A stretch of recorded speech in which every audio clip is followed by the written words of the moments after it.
बोलिए पार्श्वनाथ भगवान की जय हो, जय हो, जय हो। पार्श्वनाथ स्तोत्र की जय हो, जय हो। कल्याण मंदिर स्तोत्र की जय हो, जय हो, जय हो। आचार्य कुमुद चंद्र स्वामी जी की जय हो, जय हो, जय हो। करेंगे हम मंगलाचरण। कल्याण मंदिर मुदार मवध्य भेदी, भीता भय प्रदमनिंदित मग्धि पद्मम्, संसार सागर निमज्जद शेष जंतु, पोतायमानमभिणम्य जिनेश्वरस्य। बोलिए द्वादशांग जिनवानी माँ की जय हो, जय हो, जय। हम चल रहे हैं कल्याण मंदिर स्तोत्र, जिसकी रचना आचार्य कुमुद चंद्र स्वामी जी ने अपनी अगाध भक्ति से की है। और काले पत्थर को भी पार्श्वनाथ बनाने वाले ऐसे कल्याण मंदिर स्तोत्र का स्वाध्याय, स्तुति, स्तवन कर हम समझने की कोशिश कर रहे हैं। हमने नमस्कार किया, संकल्प लिया, हम अपने स्वयं को स्वामी जी कुमुद चंद्र स्वामी समझकर हम अपने स्वयं की बात करें, तो हमने भी प्रभु को, पार्श्वनाथ प्रभु को नमस्कार किया। फिर हमने संकल्प लिया कि हम प्रभु की स्तुति करेंगे। और जरा सडोप्योपी, यानी हम तो मूर्ख हैं, अल्प बुद्धि वाले हैं, हम में इतनी गुणवत्ता भी नहीं है कि आपके गुणों को कह सके। और फिर 6 नंबर श्लोक में हमने बिना विचारे ही, बिना सोचे ही, जहाँ बृहस्पति जैसे गुरु विद्वान भी आपकी स्तुति करने में सक्षम नहीं, वहाँ हम जैसे अज्ञानी अल्प बुद्धि वाले ने बिना सोचे समझे ही आपकी स्तुति करने की भावना भाली। और उसके बाद हमने देखा कि आपके नाम मात्र से ही हमारा काम हो रहा है। पासम पासम वंदनामी, प्रभु के पार्श्व पार्श्व नाम बोलने से ही हमारे हजारों संकट दूर हो रहे हैं। उसके बाद हमने देखा उनकी गुणावली, हृदय में हमने उनको विराजमान किया। और हमने हृदय में जैसे ही विराजमान किया तो भव सागर सिंधु तक तर जाते हैं। उनके दर्शन मात्र से मणिमेश विलोकनीयम। फिर हमने देखा कि हृदय में विराजमान करने के बाद कुछ भार भी नहीं होता। एक पे एक 2 लोग, फिर भी कुछ भार नहीं, भार मुक्त होकर हम ऊपर ऊपर तैर जाते हैं भवसागर सिंधु से और पार हो जाते हैं। यह बात सारी चलते चलते हम ध्येय, धाता, ध्यान सबको एक होते देखा कि जो आपको हृदय में विचारेगा भवसागर तार होगा तो अभेद दृष्टि हो जाएंगी। यहाँ तक बात हमने की थी, अभेद दृष्टि हो जाएंगी। और उसके बाद कल हमने जो देखा था 18 नंबर श्लोक नंबर हमारा कल क्या था, 18 नंबर श्लोक था। और 18 नंबर श्लोक में कल हमने बहुत ही अच्छी बात, फिर से हमने एक बार उन्हें दृष्टि का विषय बनाया। हृदय और दृष्टि 2 बात यहाँ पर चल रही है। और कि जैसा चश्मा लगाओगे वैसा दिखेगा। यदि किसी को पीलिया हो गया है तो सारी चीजें, सफेद शंख भी पीला दिखता है। इस प्रकार से अन्य मत वाले लोग आपको अपने हिसाब से सराग बनाकर पूज रहे और हम वीतरागी प्रभु को देख रहे हैं। उसे देखते देखते देखते दृष्टि कहाँ गई कुमुद चंद्राचार्य जी की। प्रभु प्रकट हो गए 11 नंबर श्लोक में और उन्हें देखते देखते वो स्तुति करते करते अष्ट प्रातिहार्यों से अद्वैत बता दिया। फिर जैसा जो देखेगा वो भी बता दिया। फिर उनकी दृष्टि चलेगी प्रातिहार्यों पे। बैठे हैं भक्ति में लीन लीन लीन, प्रभु को देख रहे। देखते ही देखते प्रभु के पीछे की ओर भी दृष्टि चली गई। मात्र प्रभु को ही नहीं देखना है। मंदिर जाते हो तो प्रभु को मत देखो, जो प्रभु के आसपास इर्द गिर्द जो चीजें हैं, इतनी सुंदर वेदी, अशोक वृक्ष, चवर, ये भी चीजें हमें देखना है कि प्रभु बनते हैं तो क्या क्या प्राप्त होते हैं, भले ही उसका कोई प्रयोजन नहीं। प्रभु तो उस समो शरण पे दृष्टि भी उठाकर नहीं देखते, उस रत्न जड़ित सिंहासन पर, उस अशोक वृक्ष रत्न जड़ित वैडूर्य मणि का अशोक वृक्ष देखते तक नहीं है। लेकिन हमें देखना है कि ये विभूति क्यों, कैसे, किसे प्राप्त हुई है। वही बात आज यहाँ पर आ गई। 19 नंबर श्लोक, 19 नंबर श्लोक से यहाँ अष्ट प्रातिहार्य का वर्णन प्रारंभ हो रहा है। हम चलेंगे, शेयर कर देते हैं 19 नंबर श्लोक की ओर। चल रहे हैं अब हम श्लोक नंबर 19, अशोक वृक्ष प्रातिहार्य पढ़ लेंगे। ये इसका पिक्चर है, पिक्चर को आप देख लीजिए। और ये अशोक वृक्ष आपको ऊपर दिख रहा है प्रभु के पीछे। देखने की बात फिर आ गई है आज यहाँ पर।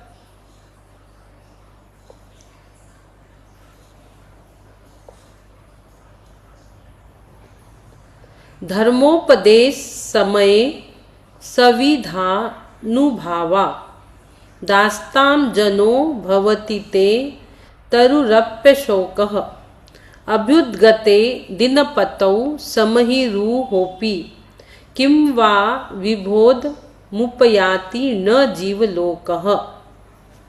पढ़ेंगे। धर्मोपदेश समये सविधानुभावा दास्तां जनो भवति ते तरुरप्य शोकः अभ्युद्गते दिनपतौ समहिरुहोपि। यहाँ पे अ नहीं लेना, रुहो अपी नहीं पढ़ना है। रुहो हो को थोड़ा लंबा लेके, ज्यादा लंबा भी नहीं, क्योंकि एक ही विग्रह है तो समीह रुहोपि। अभ्युद्गते दिनपतौ समहिरुहोपि किं वा विबोधमुपयाति न जीवलोकः।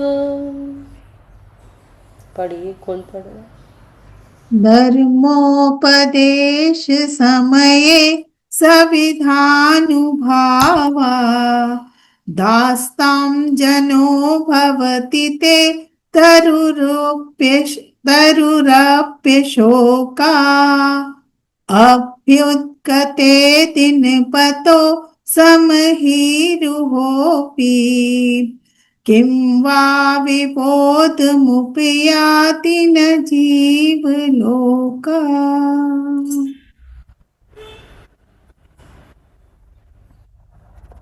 हाँ यमुना जी बोलो। धर्मोपदेश समये सविधानुभावा दास्तां जनो भवति ते तरुरप्यशोकः अभ्युत्कते दिनपतो समहिरुहोपि किं वा विबोधमुपयाति न जीवलोकः। धर्मोपदेश समये सविधानुभावा दास्तां जनो भवति ते तरुरप्य शोकः अभ्युद्गते दिनपतो समहिरुहोपि किं वा विबोधमुपयाति न जीवलोकः। धर्मोपदेश समय सविधानुभावा दास्तां जनो भवति ते तरुरप्य शोकः अभ्युद्गते दिनपतौ समिहिरुहोपि किं वा विबोधमुपयाति न जीवलोकः। धर्मोपदेश समये सविधानुभावा दास्तं जनो भवति ते तरुरप्य शोकः अभ्युद्गते दिनपतौ समहिरुहोपि किं वा विबोधमुपयाति जीवलोकः धर्मोपदेश समये सविधानुभावा दास्तां जनो भवति ते तरुरप्यशोकः अभ्युद्गते दिनपतो समहीरुहोऽपि किं वा विबोधमुपयाति न जीवलोके धर्मोपदेश समये संविधानुभावा दास्तां जनो भवति ते तरुरप्यशोकः अभ्युद्गते दिनपतौ समहीरुहोऽपि किं वा विबोधमुपयाति न जीवलोकः धर्मोपदेश समये सविधानुभावा दास्तां जनो भवति ते तरुराप्यशोका अभ्युद्गते दिनपतो समहीरुहोऽपि किं वा विबोधमुपयाति न जीवलोकः। हाँ दीदी बोलिए। हो गया? हाँ ठीक। चल रहा है अब हम श्लोक नंबर 19 और जिसमें अशोक वृक्ष प्रातिहार्य आचार्य कुमुद चंद्राचार्य जी अशोक वृक्ष प्रातिहार्य की बात बता रहे हैं। हमने भक्तांबर के 28 नंबर श्लोक से भी अशोक वृक्ष प्रातिहार्य की बात की थी, उसे भी जब समझा था। अभी हम इसके अर्थ को समझते हैं कि धर्मोपदेश समय सविधानुभावः, एक एक अक्षर का शब्दार्थ। धर्मोपदेश समय, धर्मोपदेश के समय, धर्मोपदेश समय, धर्मोपदेश के समय, ते यानी आपकी। यहाँ पर क्या कहा है? धर्मोपदेश, और उसके बाद आया है सविधानुभावः। सविधानुभावात यानी समीपता के प्रभाव से, सविधा यानी समीपता यानी उनके पास में, प्रभु के पास में हम रहते हैं तो उसके प्रभाव से। दास्ताम जनो भवति ते, दास्ताम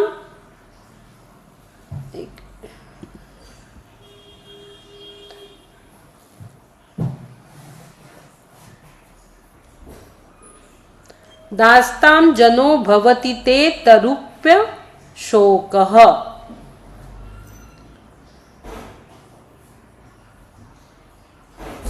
दूसरा जो लाइन है यहाँ पर तरुप्य, और उसके बाद आया है तरुप्य और शोक। शोक यानी कषाय रहित, कषाय रहित। जैसे अशोक वृक्ष, अशोक वृक्ष है तो वो क्या शोक रहित हो जाता है प्रभु की वाणी से।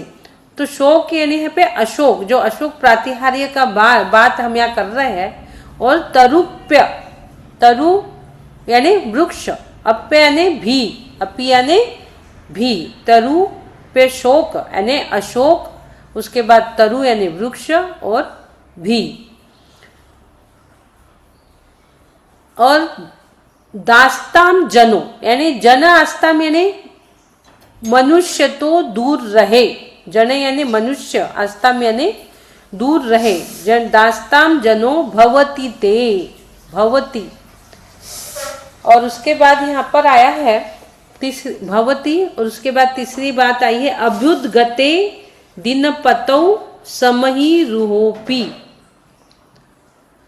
अभ्युद्गते, एक एक जो यहाँ पे शब्द है एकदम नए नए शब्द है। अभ्युद्गते यानी दिनपतौ, दिनपतौ यानी सूर्य, दिनपतौ यानी जो सूर्य में निकलता है। अभ्युद्गते यानी उदय होने पर, अभ्युद्गते यानी उदय होने पर समहिरूपी, एक एक शब्द समहिरूपी यानी वृक्ष सहित, समहि वृक्ष, समहि सहित, वृक्षों सहित समस्त जीवलोके, अपि जीवलोके यानी समस्त जीवलोके। उसके बाद है किम वा, किम यानी क्या, वा यानी अथवा, विबोध, विबोधमुपयाति न जीवलोके, विबोधम यानी विकास, विशेष ज्ञान के जो विकास होता है, विबोधम, बोध यानी बुद्धि, वि यानी विकास यानी विशेष ज्ञान को, विबोधम विशेष ज्ञान को यहाँ कहा गया है, न उपयाति नहीं प्राप्त होते, विबोध संधि विग्रह होगा, विबोध मुपयाति, इसका हम संधि विग्रह करेंगे, विबोध प्लस उपयाति, विशेष ज्ञान का न उपयाति नहीं प्राप्त होते अर्थात होते हैं। लास्ट में अनेकांत से कहा जाता है, नहीं होते ऐसा कैसा हो सकता है, अर्थात होते हैं, क्या नहीं होते, क्वेश्चन मार्क जैसा बहुत सारे श्लोक में आपको ये मिलेगा इस टाइप से, दोनों अर्थ अनेकांतवाद से। तो यहाँ पर बहुत अच्छे से अर्थ भवती यानी हो जाता है, वा यानी अथवा, दिनपतो अभुद्धते यानी सूर्य के उदय होने पर, समहि रूह अपि जीवलोके वृक्षों के सहित समस्त जीवलोक, किम यानी क्या, विबोधम यानी विकास विशेष ज्ञान को, न उपयाति नहीं प्राप्त होते हैं, भक्तांबर के जैसे इसके शब्द है, ते यानी आपकी, धर्मोपदेश समय यानी धर्मोपदेश के समय, संविधानु भावात यानी समीपता के प्रभाव से, जन आस्था मनुष्य तो दूर रहे, तरु अपि यानी वृक्ष भी, मनुष्य तो दूर की बात है, मनुष्य भी प्रभावित होते हैं। तो हम इसका अर्थ देखेंगे। इस श्लोक में अशोक वृक्ष प्रातिहार्य का प्रथम प्रातिहार्य जब प्रभु को प्राप्त होता है, तो दूसरा अशोक वृक्ष और दूसरा शोक रहित, दो इसके अर्थ हो जाते अशोक शब्द से। अशोक वृक्ष प्रातिहार्य एक हो गया, फिर उसका हम मीनिंग निकालते हैं अशोक यानी जहां शोक नहीं है, शोक रहित। तो कौन सा शोक, जो क्रोध मान माया लोभ वाला कषाय है, तो कषाय रहित हो जाते हैं। इस तरह विबोध शब्द के भी दो अर्थ है। विबोध एक विशेष ज्ञान और दूसरा हरा भरा तथा प्रफुल्लित होना, विबोध होना यानी प्रसन्न होना। उसके बाद हे भगवान, जब आपके पास रहने वाला वृक्ष भी अशोक हो जाता है, तब आपके पास रहने वाला मनुष्य अशोक अर्थात शोक रहित हो जावे, इसमें क्या आश्चर्य है। यह अशोक वृक्ष प्रातिहार्य का वर्णन यहाँ बताया। तो क्या बता दिया, शोक रहित। सबसे पहले तो हमें याद करना है कि प्रभु को जब केवल ज्ञान होता है, प्रभु को जब केवल ज्ञान होता है तो क्या होता है, सौधर्म इंद्र कुबेर को आज्ञा देता है कि जाओ, जब उसका सिंहासन कंपायमान होता है तो जाओ समोशरण की रचना करो। वहां समोशरण की रचना की जाती है। समोशरण की रचना वहां होती है, वो कहां से, पृथ्वी से 5000 धनुष ऊपर, यानी कहां पे, जहां पर प्रभु ने जिस वृक्ष के नीचे केवल ज्ञान प्राप्त किया, वहीं से सीधा 5000 धनुष ऊपर समोशरण की रचना होती है। पहले हमें यह समझना होगा कि अष्ट प्रातिहार्य कहां रहते हैं, किसको मिलते हैं।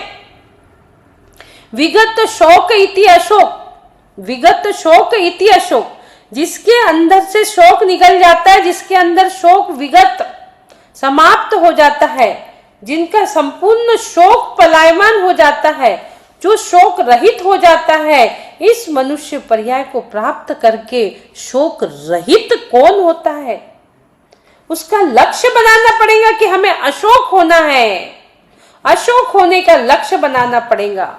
लेकिन यहाँ पर क्या कह रहे हैं महाराज कुमुदचंद्राचार्य जी, कह रहे हैं जब आप मंदिर जा रहे हो, समोशरण को देख रहे हो, मात्र प्रतिमा को मत देखो, उस अशोक वृक्ष को देखो और सिर्फ उसको निहारो ही नहीं, देखो निहारो, लेकिन यह सोचो कि ये किसे प्राप्त हुआ है, क्यों हुआ है, कब होता है, कैसे होता है, इसकी भी बात करो। सिर्फ प्रतिमा को नहीं देखो, उस अशोक वृक्ष को। यदि आपकी इच्छा है कि मुझे निर्वाण को प्राप्त होना है तो शोक से रहित होने की आवश्यकता है। जो प्रभु का समूह शरण सौधर में इंद्र की आज्ञा से कुबेर ने बनाया, 4 अंगुल ऊपर वहां महाराज विराजमान हो गए।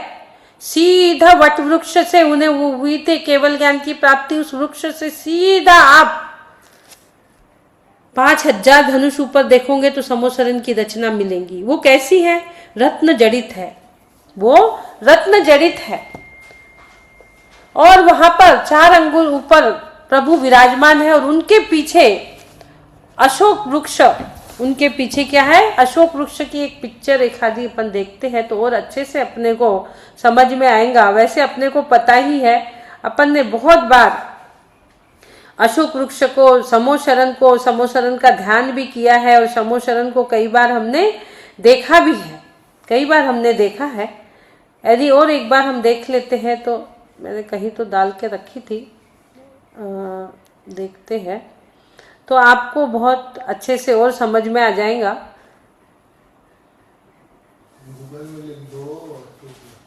निकाल दो जल्दी। ये है हम दो में, 1 मिनट में इसको डाल रही हूँ तो हमें और अच्छे से बात समझ में आ जाएंगी।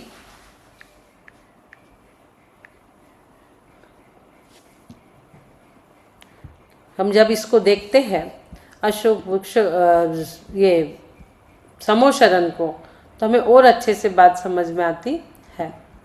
ये आ गया हमारे पास समोशरण। ये देखिए समोशरण, कितना सुंदर समोशरण। और इसके पीछे आप जो देख रहे हो ना, ये है यहाँ पर अशोक वृक्ष। ये पीछे ये हमें दिखता हरित कांति वाला, लेकिन ये है काय का? रत्न जड़ित है। ये पृथ्वी काय है, ये रत्न जड़ित है, पृथ्वी काय है। तो ऐसे अशोक वृक्ष की बात यहाँ पर कर रहे हैं, जो वनस्पति काय का वो वृक्ष भगवान का चरण सानिध्य पाकर जो धन्य हो गया। यहाँ पर बात क्या कह दी श्लोक के माध्यम से? श्लोक के माध्यम से कह रहे हैं कि मात्र यहाँ मनुष्य की बात नहीं हो रही है, यहाँ दास्ताम जनो भवति ते तरुतप्य शोक।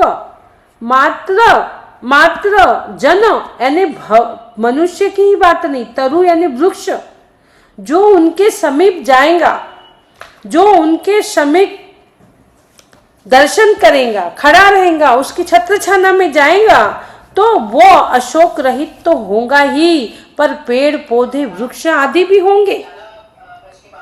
आपको प्रभु मेरे भीतर आओ के कुछ याद आएंगे क्षण। मैंने कहा था कि प्रभु जब आ रहे हैं तो मनुष्य की तो बात दूर, वृक्ष भी वहां पर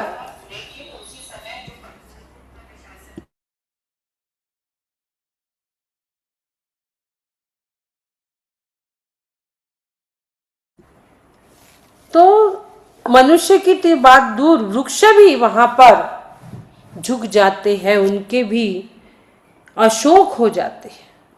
जो शोक के साथ वृक्ष थे वो भी अशोक हो जाते। वो झुक के अपनी पीठ दे रहे थे कि प्रभु को काटे ना जड़े। एकेंद्री के मन में ऐसा भाव आ रहा है तो ये ना सोचे हम, एकेंद्री जो अशोक वृक्ष है वो भी एक दिन भव्यता को प्राप्त करने वाला रहता है। जिस पेड़ के नीचे प्रभु का केवल ज्ञान हो जाए वो पेड़ अशोक नहीं होता है, वो पेड़ अशोक बन जाता है। इस बात को आपको समझना पड़ेगा। ये समोशरण बना है जहाँ प्रभु की वाणी खिलती है। वाणी पता है ना, 700 लघु भाषा और 18 गुरु भाषा में, और 2 घंटे 24 मिनट प्रभु की वाणी, 2.25 घंटे, 3 घड़ी प्रभु की वाणी वहां पर खिलती है दिन में 4 बार, और वो अपने भाषा में कन्वर्ट होती है। ये धर्म सभा, इसी को अशोक वृक्ष कहा जाए, इसी को समोशरण कहा जाता है। और अष्ट प्रातिहार्य यही सुशोभित है। हमने अभी पहला देख लिए, इसमें अशोक वृक्ष कहाँ है? ठीक प्रभु के पीछे भामंडल, भामंडल के पीछे अशोक वृक्ष। अशोक यानी शोक रहित। अब सबको अच्छे से समझ में आ गया होगा। शोक रहित एकदम अच्छे से आपको समझ में आ रहा है कि कषाय रहित जो होता है उन्हीं को ये प्रॉपर्टी, मात्र मात्र मात्र अरिहंत प्रभु को ही ये फैसिलिटी है। और जब प्रभु का समोशरण लगता है, वाणी खिलती है, सब ऋतु के फल एक साथ आने लगते हैं। ये सब कैसे प्राप्त होता है? ये तप के माध्यम से प्राप्त होता है। ये तप के माध्यम से प्राप्त होता है। प्रभु के जो 46 गुण है, कौन से अरिहंत प्रभु के 46 गुण कोई बताएगा? किसी को याद है? हमने बहुत बार बताया है और बहुत बार अपने को ध्यान में भी लिया है, पदस्थ ध्यान में भी आपको कराया है। प्रभु अरिहंत प्रभु के 46 गुण होते हैं। 10 जन्म के, 10 केवल ज्ञान के, 14 देवक्रूत, 8 प्रातिहार्य और 4 अनंत चतुष्टय। तो इसमें 46 में मात्र 4 गुण ही आत्मा के आश्रित है। अनंत दर्शन, अनंत ज्ञान, अनंत सुख, अनंत वीर्य। आप तो कितने भी बार बताओ दीदी, हम तो एक कान से सुनेंगे, एक कान से जमा कर लेंगे अंदर, है ना। तो 4 जो है आत्मा के आश्रित है और 42 जो है वो शरीर आश्रित, जो बाहर में दिखते हैं, समोशरण आदि। अष्ट प्रातिहार्य को प्रभु के 46 गुण में लिया है। सबसे बड़ी बात यह है कि अष्ट प्रातिहार्य को 46 गुण में एक गुण अशोक वृक्ष भी है। ये बहुत बड़ी बात है कि अशोक वृक्ष, जो साधारण बात हम नहीं कर रहे आज हम बहुत गहराई की बात कर रहे हैं, जो कि जड़ाशयों पे हम मूर्ख हैं, हम में बुद्धि नहीं है, बड़े बड़े बृहस्पति भी हार गए हैं, लेकिन हम चर्चा तो कर ही सकते हैं ना उस चीज की। उस गुण को कहने की हम में ताकत नहीं है, शब्द बोले हैं, लेकिन हम उसकी चर्चा तो थोड़ी बहुत अपने क्षम ज्ञान से कर ही सकते हैं। तो वैसे अशोक वृक्ष की बात यहाँ पर आ रही है और प्रभु कह रहे हैं कि सिर्फ इन्हें मत देखो, अशोक वृक्ष को भी देखो कि इन्हें क्यों प्राप्त हुआ है। हमें उससे कोई मतलब नहीं है, लेकिन वो जो फैसिलिटी अरिहंत प्रभु को मिली है वो क्यों मिली, हमें भी वैसा बनना है। जब हमें वो मिलेंगी, हम जाते मंदिर में प्रभु को देख लेते हो गया, लेकिन प्रभु के वैभव को तो देखो, क्या क्या प्राप्त होता है अरिहंत प्रभु को। ये फैसिलिटी सिर्फ अरिहंत प्रभु के लिए ही है। क्यों है, क्यों करते हैं वो, ये सब क्यों मिलती है, अरिहंत बनते कैसे है, इसकी परिभाषा ध्यान में रखो। आपको स्टेप बाय स्टेप बताती हूँ। गृहस्थ अवस्था छोड़कर, जो गृहस्थ में छोड़ेगा वही अरिहंत बनेगा। फिर वो क्या करते, मुनि धर्म अंगीकार कर। 1-2 पॉइंट में आपको अरिहंत की परिभाषा याद हो जाएंगी। गृहस्थ अवस्था छोड़कर लिख लो आप, और मुनि धर्म अंगीकार कर, 2 हो गए। तीसरा, जो अघातिया कर्मों का, जो घातिया कर्मों का नाश करता है। पहले 4 घातिया कर्म जाते हैं, ज्ञानावरण, दर्शनावरण, मोहनी, अंतराय। जो घातिया कर्म को नष्ट कर अनंत चतुष्टय की प्राप्ति करता है। अनंत दर्शन, अनंत ज्ञान, अनंत सुख, अनंत वीर्य। इतनी बात तो आप लोग के माइंड में एकदम आप लोग भर लो इसको। क्या कहा मैंने पहली लाइन, कौन बताएगा? कि गृहस्थ अवस्था त्याग कर, दूसरी लाइन मुनि धर्म अंगीकार कर, तीसरी लाइन घातिया कर्मों को नष्ट कर, जो अनंत चतुष्टय की, चौथी लाइन जो अनंत चतुष्टय की प्राप्ति करता है और समोशरण आदि अष्टप्राति आदि विभूति से सुसज्जित होते हैं, वो अरिहंत कहलाते हैं। 4-5 मेन पॉइंट है, एकदम क्रम से जाना है। गृहस्थ छोड़ेगा, मुनि बनेंगे, उन्हीं के बाद घातिया कर्म नष्ट करेंगे, फिर अनंत चतुष्टय की प्राप्ति करेंगे, फिर उनको वैभव प्राप्त होगा, अरिहंत बनेंगे, फिर वैभव प्राप्त होगा। इस प्रकार से 4-5 चीजों को आप माइंड में रख लोगे तो कभी नहीं भूलोगे अरिहंत की परिभाषा। वैसे आपसे कोई भी पूछेगा तो आप भूल जाओगे। ये जो रत्न कायिक पृथ्वी में उस वृक्ष को देखो, मात्र प्रतिमा को मत देखो। प्रभु जब तीर्थंकर प्रकृति का बंद करते, तब आपकी जो कल्याण की भावना थी, तब आपने जो स्वतंत्रता की और कल्याण की जो भावना थी, उससे आपको ये प्रॉपर्टी प्राप्त हुई है। अशोक वृक्ष प्रातिहार्य अनंत प्रभु को जब वो समोशरण जाते हैं, अपनी केवल ज्ञान की दीक्षा से लेके केवल ज्ञान तक चुप रहते हैं, जब यहाँ आते तभी उनकी वाणी खिलती है। 700 लघु भाषा और 18 गुरु भाषा में, और सबको अपनी अपनी भाषा में जाके समझ में आ जाती है। ये बात यहाँ पर सब अशोक वृक्ष की चल रही है कि ये पूरी बात अशोक वृक्ष की। देखो अशोक वृक्ष पहले से नहीं रहता, वो बाद में प्रभु को केवल ज्ञान होता है तो अशोक बन जाता है। हम लोग अपने एनर्जी में कई बार आपको एक चीज बताते हैं, क्या बताते हैं, 2 पौधे रखो या 2 गिलास पानी रखो, हम बताते ना, एक पे मंत्र फूको एक पे मत फूको। आप एक को खूब अच्छे मंत्र बोल बोल के वो उस पौधे को आप देखना, और जिसमें आप मंत्र नहीं पढ़ रहे वो पौधा स्लो बड़ा होगा, कभी बढ़ेगा भी नहीं भी बढ़ेगा। लेकिन जिसमें आप मंत्रित पानी डालते हो, अशोक वृक्ष हमारे यहाँ खूब सारे लगे बड़े बड़े, तो जिसमें आप मंत्रित जल डालते हो वो वृक्ष खूब अच्छा पल्लवित हो जाता है, खूब अच्छा वो होता है। उसी प्रकार से यहाँ बात आ रही है कि जब जो प्रभु के शरण में जाएगा तो वो भी पल्लवित होगा। राजश्री ने क्रॉप्स पे ही पीएचडी की है, तो उसने बताया है अपनी पीएचडी में कि हम जब मंत्र 1-2 किसान थे, जब हमने एक किसान को मंत्र दिया तो उसके खेत में 10 गुना वृद्धि हो गई, 10 गुना वृद्धि हो गई। और जो बाजू वाला था उसको हमने नहीं दिया था, तो उसकी जो हर साल फसल ज्यादा होती थी उससे इनकी फसल ज्यादा बढ़ गई। ऐसा उसने अपने पीएचडी में बताया है। तो देखो मंत्रों का कितना प्रभाव होता है, वही बात यहाँ पर आ रही है। आप अपने घर में भी ये चीज करके रखो, एक वृक्ष को आप 2 वृक्ष लाओ, एक को जल दो, एक को मत दो, एक को मंत्रित जल दो, एक को सादा जल दो, तो क्या होता है, तो वो और ज्यादा प्रफुल्लित होता है। मंत्र उच्चारण से पौधे को जल खाद आदि आप देते हो तो और ज्यादा वो प्रफुल्लित और आनंदित होता है। इसी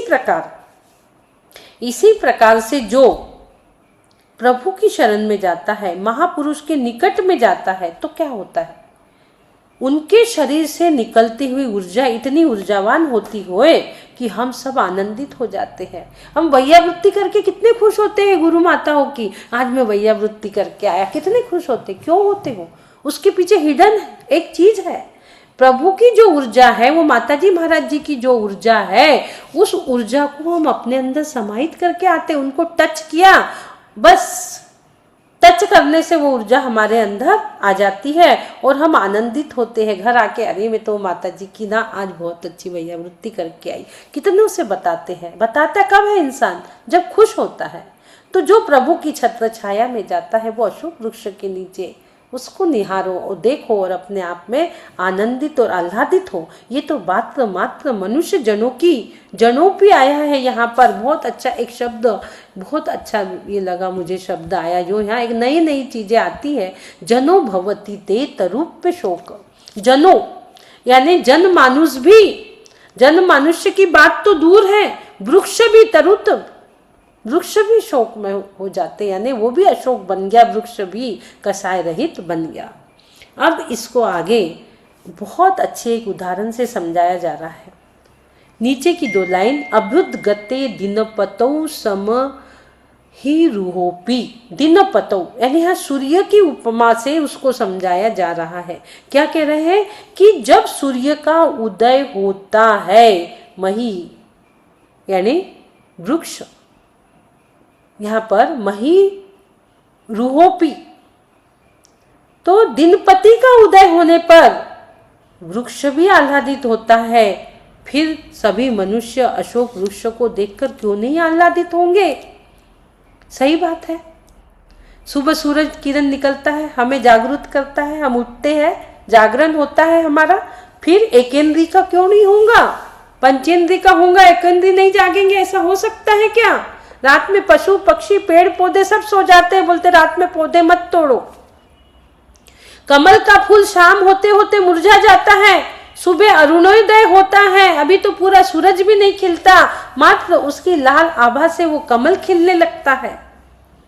तो हम मनुष्य बहुत आह्लादित होते हैं देख के, तो वृक्ष क्यों नहीं होगा। अशोक वृक्ष प्रातिहार्य हमें क्या कह रहा है, देखो और जानो, देखो फिर प्रभु की ओर देखो, अशोक वृक्ष की ओर देखो। जैसे कोई मर्सिडीज से उतरता है तो हम उस आदमी को बाद में देखते हैं, पहले वो मर्सिडीज को देखते कि हाँ कितनी बड़ी गाड़ी से ये आया है, फिर हम मनुष्य को देखते हैं। कहीं शादी में जाते हो, कोई बहुत अच्छे कपड़े पहना है, लहंगा पहना है, ड्रेस पहना है, पहले हमारी नजर उसकी ड्रेस पे जाती, फिर उस मनुष्य पे जाती। यही बात यहाँ पर आ रही है कि मनुष्य तो आह्लादित होंगे ही होंगे, मनुष्य तो अच्छा है ही है, हम रोज ही देखते हैं उसको, पर आज उसकी ड्रेस को देखो।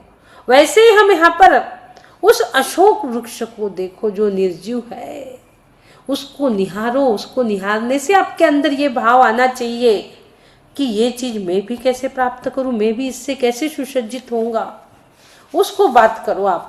और ये रहता कैसा है, जैसे भगवान समोसन में विचार है, विराजमान है, इंटू 6 कर दो। आदिनाथ भगवान की 500 धनुष की काया है, 500 इंटू 6 करेंगे तो आप कितना हो जाएगा, ये 6 गुना बड़ा होता है अशोक वृक्ष, और उसके नीचे प्रभु सुशोभित होते हैं। सोचिए आप, क्या बढ़िया लगता होगा वो सीन। सोचो कितना बड़ा अशोक वृक्ष, उसमें प्रभु विराजमान।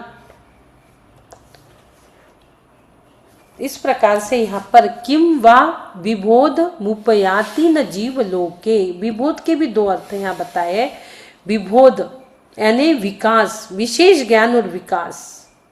तो जो प्रभु की शरण में आएगा उसका विकास क्यों नहीं होगा, उसे ज्ञान क्यों नहीं प्राप्त होगा। केवल ज्ञान कहाँ होता है, प्रभु के चरण पादमूल में ही केवल ज्ञान होता है। तो जो उस वृक्ष के नीचे आएगा, जो उस प्रभु के समीप आएगा, तो निश्चित ही उसको विशेष ज्ञान क्यों प्राप्त नहीं होगा, अर्थात होगा होगा और होगा। मनुष्य की बात दूर, वृक्ष भी वहां पर अशोक हो जाते हैं। इस प्रकार का भाव आचार्य कुमुद चंद्राचार्य जी ने आह्लादित होने का भाव बताया है। यहाँ अशोक वृक्ष से क्या मतलब है, आह्लादित हो, आह्लादित होना पड़ेगा आपको। आगे हम चलेंगे अब। तो इस प्रकार से अशोक से हमें शोक रहित होना है और ऐसे ही प्रातिहार्य को हमें भी प्राप्त करना है। इस प्रकार की भावना सभी रखें। इसी के साथ आगे हम चलते हैं, मंत्र और रिद्धि की ओर हम चलेंगे। ये आपके पास मंत्र और रिद्धि आ गए, पढ़ लेंगे हम मंत्र। ओम नमो भगवते ह्रीं श्रीं क्लीं छां छीं नमः स्वाहा। और एक बार और पढ़ेंगे।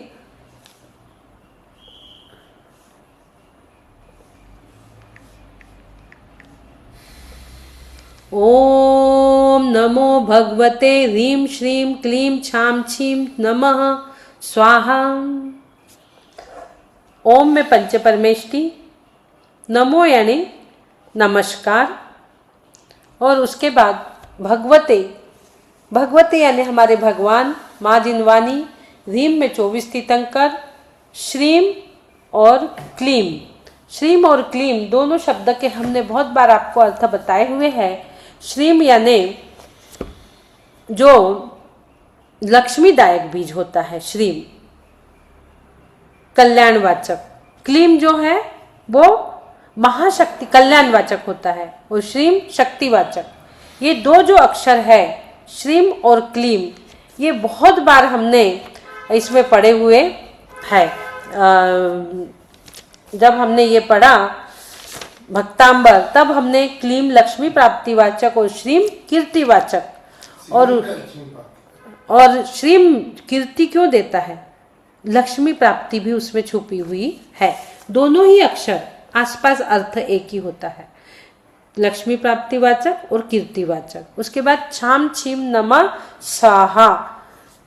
तो यहाँ पर इतना अच्छा अर्थ इसका बता रहे हैं कि छाम छीम जो है ये रक्षा बीज है, और जो बुरे कर्म है उसको नाश करने वाला शक्ति का प्रतीक है ये।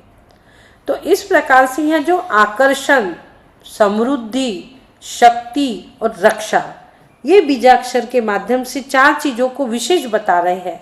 ये भगवान की कृपा, शक्ति, शांति, सुरक्षा का आह्वान कर रहे हैं। हमने कुरु कुरु स्वाहा पढ़ा है इसमें भक्तांबर में, कि हम आपको बारंबार नमस्कार कर आपके चरणों में अपने आप को समर्पित करते हैं। लेकिन यहाँ के मंत्र रिद्धि आपको अलग चीज बता रहे हैं। इसमें कुरु कुरु नहीं आया, आकाशगामी तक या स्वाहा तक रोक दिया गया है यहाँ पर। तो यहाँ पर क्या बता रहे हैं, आह्वानन करो। क्या बता दिया है, झोम झोम भी नहीं आया है। यहाँ क्या बताया है कि तुम आह्वानन करो, ये आह्वानन के प्रतीक है। उनको आह्वान करो और उन जैसे बन जाओ। स्वाहा के बहुत सारे अर्थ होते हैं। हमने भक्तांबर में स्वाहा को समर्पण किया था। यहाँ पर स्वाहा का एक और अर्थ आ जाता है कि तुम आह्वान करो और उस जैसे बन जाओ। यह मंत्र भगवान की कृपा, शक्ति, शांति, सुरक्षा का आह्वान करता है। स्वाहा का अर्थ है अर्पण। पूर्ण श्रद्धा से मैं आपको द्रव्य तो अर्पण कर रहा हूं, पर स्वयं को भी अर्पित करता हूं। क्यों करता हूं? कि मुझे ही इस प्रकार की शक्ति, शांति, समृद्धि, मैं भी सर्वशक्तिमान और कल्याणकारी बनूं। हे भगवान, आप जैसे सर्वशक्तिमान और कल्याणकारी है। श्रीम और क्लीम बीजाक्षर जहां भी आया तो शक्तिमान, कल्याणकारी, और छाम छीम जो है ये सुरक्षा बीज है, जो आपके इनर आउटर सब ऑरा को सुरक्षित करते हैं। तो ऐसे भगवान को हम यहाँ पर नमस्कार कर रहे हैं, जो हमें सुख शांति प्रदान करेंगे और हम अपने आप को अर्पण कर रहे हैं, उनके चरणों में अर्पित कर रहे हैं। क्यों कर रहे हैं? जैसे हम अष्टद्रव्य करते हैं वैसे ही समर्पण भाव से हम अपने आप को प्रभु के चरणों में समर्पित कर रहे हैं। क्यों? वो अशोक वृक्ष बनने के लिए। हम वो शोक रहित, अशोक के दो अर्थ, शोक रहित बनने के लिए, वो ज्ञान प्राप्त करने के लिए, वो शक्ति प्राप्त करने के लिए, हम उस संपन्नता को, उस वैभव को, अष्ट प्रातिहार्य वाले वैभव को प्राप्त करने के लिए अपने आप को आपके चरणों में समर्पित करते हैं। अपने आप को हम नमस्कार करते हैं। रिद्धि मंत्र ओम ह्रीम अरहम नमो अक्षि गदनाशयाणम आगासगामिणम।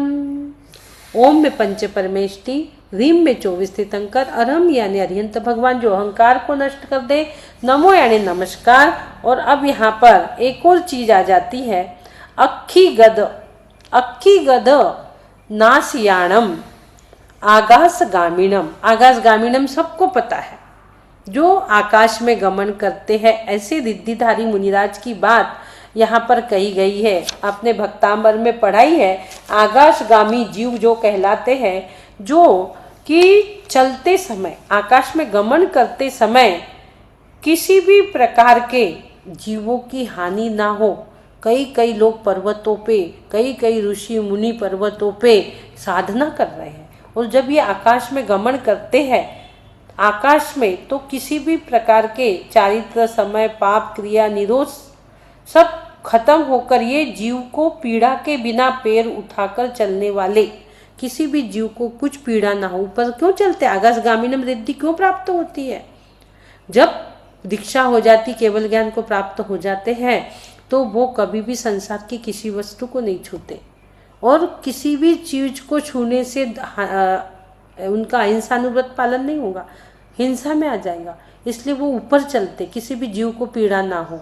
आकाश में भी गमन कर रहे, कोई बैठ के करता है, कोई लेट के करता है, कोई खड़े से करता है। हमने रामायण आदि में देखा था। तो वही है, दोनों चरण उनके सीधे बिल्कुल चलते हैं।